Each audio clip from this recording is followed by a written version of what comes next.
Jeigu tu perki, įsigyji žmogų, tai jame yra mažiausiai 50 stalčių, 50 savybių. Tai jeigu tu su ja sukūri santykius, tai ką sako klasikai santykių?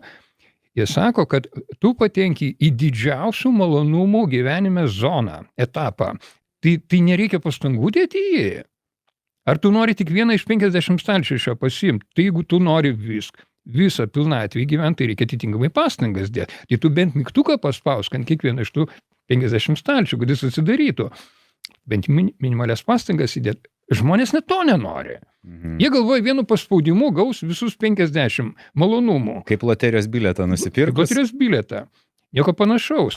Tai klasikai sako, jeigu tu nori laimingai gyventi su šita būtybė, kur yra mažiausiai milijono vertės, tai kiek reikia pinigų, kiek reikia pastangų, kad milijoną uždirbti? Pagalvok.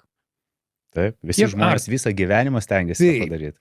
Taip, o dabar tu gavai, sakykime, sąlyginai vos nedovanų žmogų, tai aišku nedovanų, bet tu turi pastangą įdėti, tu pats turi būti vertas. Ir dabar nori nemokamai visko, nieko panašaus, tai tas pat yra su santykiais. Tu turi laikas nuo laiko įdėti kažkokį minimumą pastangų, kad tie santykiai vyktų, bent išlaikytų tą lygį arba augtų. Kitaip nieko nebus. Ir tie, kurie nieko nedaro, jie po 2,5 metų statistiškai gauna 0.